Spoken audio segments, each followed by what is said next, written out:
자, 그래서 그거 데모를 제가 쭉 다 보여드렸고 설명도 쭉 드렸습니다. 네.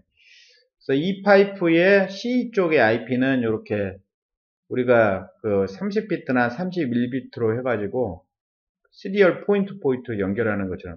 그러니까 중간에 이 C 라우터가 두 대인데 양쪽을 보여주고 있는데 중간에 MPS 라우터 여러 개 있지만 얘네들한테는 지금 뭐라고 한 거죠? 80.0과 80.1로 해갖고 두 개의 IP가 포인트 포인트로 연결되는 것 같은 효과가 나는 거죠. 자, 그 다음에 이제 VPLS예요. ELAN 서비스, ELAN. 이제 뭐 개념은 다 가지고 있을 거예요. 자, VPLS라고 하는 거는 Virtual Private LAN 서비스로서 MPLS 망에서 가입자들한테 이더넷 멀티포인트의 커넥션을 제공하는 거예요.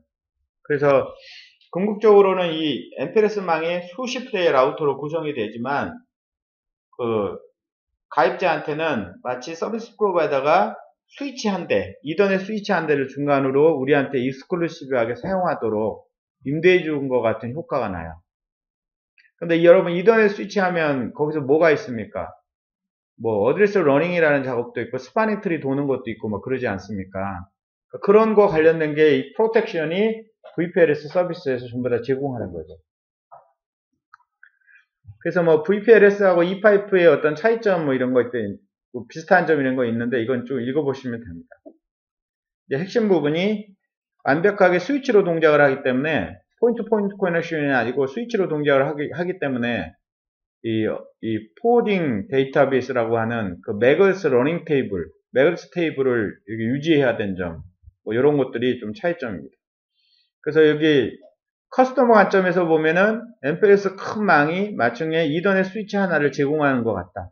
여기 보면 서비스가 두 군데가 있잖아요. 여기 세 개 묶여 있고 여기 세 개 묶여 있는데 여기 IP 잘 보세요. IP가 어떻습니까? 같은 IP 대역이죠. 예. 왜? 완전히 분리됐으니까. 같은 IP 같은 서비스 프로바이더 서비스 받고 있는 다른 커스터머들이 같은 IP 대역을 써도 상관이 없다는 거죠. 그래서 여기서는 그 레이블 시그널들이 기본적으로 뭐냐면 다대다로 연결을 해야 됩니다. 그러니까 LSP가 다대다로 연결해야 돼요. 그러니까 여기 같은 경우 지금 P1이 있는데 VPLS 서비스를 받는 사이트가 나머지 P2와 P3 세 군데 있을 경우는 적어도 두 개의 터널을 가지고 있어야 된다는 거예요. 그러니까 결국은 N 곱하기 N-3의 2에 해당하는 터널 숫자가 필요하다는 겁니다. 그건 좀 부담스럽긴 하죠? 예, 커넥션 포인트가 많으면 부담스럽죠. 근데 이제 그 커스터머 쪽에서는 여기 IP하고 여기 IP가 이더넷으로 연결되면서 하나의 IP 대역이에요. 하나의 IP 대역이에요. 그래서 그 MPLS 망이 마치 커스터머한테는 마치 버추얼 스위치 같은 역할을 해야 돼요. 그럼 일반적으로 버추얼 스위치들 하는 일들이 뭡니까?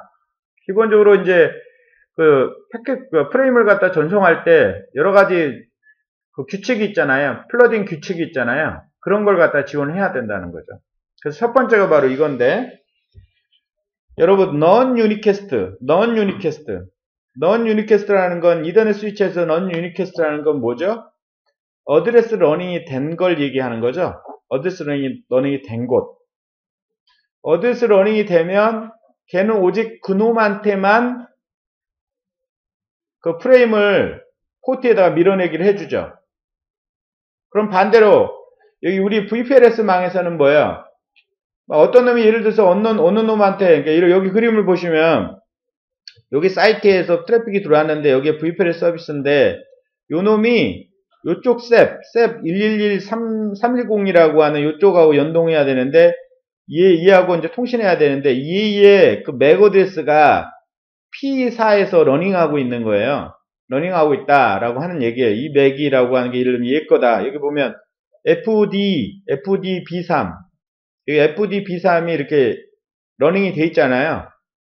그럼 이게 뭐예요? 이게 run unicast가 되겠죠. 그러면 이렇게 러닝이 되면 이 테이블을 기반으로 해서 그 프레임은 오직 누구한테만 가야 되면 얘한테만 가야 되거든요. 그러면 얘를 연동하고 있는 SDP 요거 하나로만 복사가 돼가지고 얘한테 가야 되거든요. 이게 non unicast죠. 근데 non unicast 말고 다른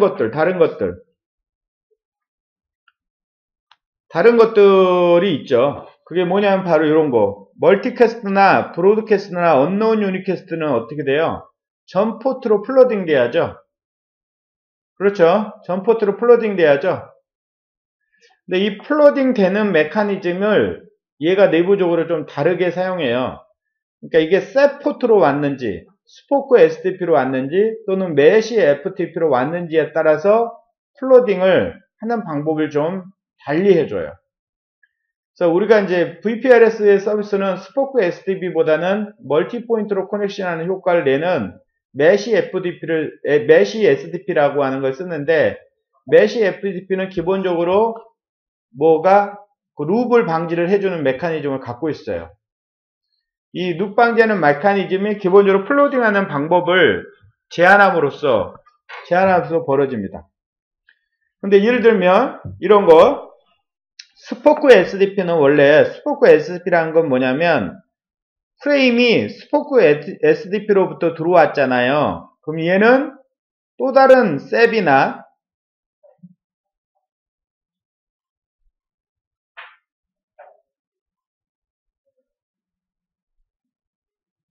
이 말은 이런 말이네요.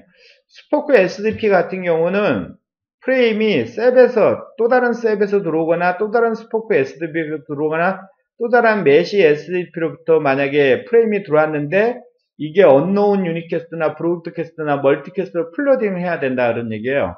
그렇게 되면 모든 셉, 그러니까 또 다른 어떤 SDP로 카피를 떠준다는 얘기예요.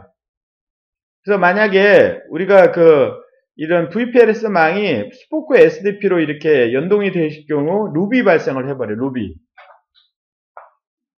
무슨 얘기인지 아시겠죠? 루비 발생한다. 그러면 루비 발생하면 어떻게 해야 되느냐? 그때는 스파닝 트리를 올려야 돼요. 스파닝 트리를.